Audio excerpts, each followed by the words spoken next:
Announcement का जो है देश को इंतजार था, पार्टी को इंतजार था और सारी तरफ से अच्छे रिएक्शन आ रहे हैं सारे, चाहे वो कांग्रेस हो, बीजेपी हो, आम आदमी पार्टी हो, रीजनल पार्टी हो, सब ने स्वागत करा है आपके अनाउंसमेंट का। लेकिन एक जगह से जम्मू एंड कश्मीर से जो है ये आवाज आ रही है कि जहां देश में वन नेशन वन इलेक्शन की बात हो रही है, लेकिन यहां पर इस स्टेट असेंबली का चुनाव नहीं कराया गया। आपकी बात से मैं अगर कहूं तो सहमत हूं। मतलब वहां भी हमें असेंबली का इलेक्शन कराना है, इसमें कोई दो राय नहीं है। मैंने आज प्रेस कॉन्फ्रेंस में बताया था कि दिसंबर 23 से हमारा लीगली चुनाव कराने का रास्ता खुला है असेंबली का। तो अभी तक तो मार्च ही है, अभी तक तो बर्फ ही है, अभी तक तो कुछ कराने का प्रश्न ही नहीं था। ये पहला मौका था हमारे पास जबकि हम 7 करा सकते थे। तो हम गए थे JNK में और जैसे मैंने कहा कि सभी पॉलिटिकल पार्टीज ने हमसे कहा कि आप एक साथ कराइए।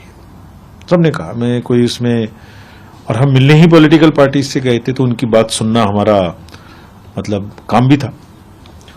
उसके बाद जब हमने एडमिनिस्ट्रेटिवली मीटिंग्स की तो all districts, all officers, almost जितने यूनानिमस पॉलिटिकल पार्टीज थी उतने ही यूनानिमस वो लोग थे कि एक साथ कराने में उन्हें वैसे इतनी दिक्कत नहीं है, बट उन्हें इतनी सिक्योरिटी फोर्सेस की एडिशनल आवश्यकता होगी। तो जब पूरे देश में एक साथ चुनाव चल रहे हैं तो उस समय में उतनी एडिशनल फोर्सेस एक पर्टिकुलर स्टेट के लिए दोबारा से इकट्ठी करने में थोड़ी कठिनाई आ रही थी। हम भी इसी इच्छा के थे कि एक ही बार में दोनों चुनाव हो जाएं, उसी बार में मशीन जाए, उसी बार में डबल खर्चा भी ना हो।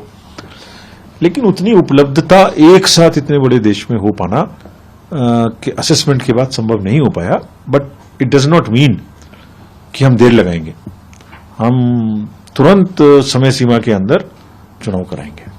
तो हम ये मान के चले सर कि लोकसभा का चुनाव जब खत्म हो जाएगा तो उसके बाद जम्मू कश्मीर में ही चुनाव होंगे? हम बहुत सीरियसली ये कोशिश करेंगे, बहुत सीरियसली।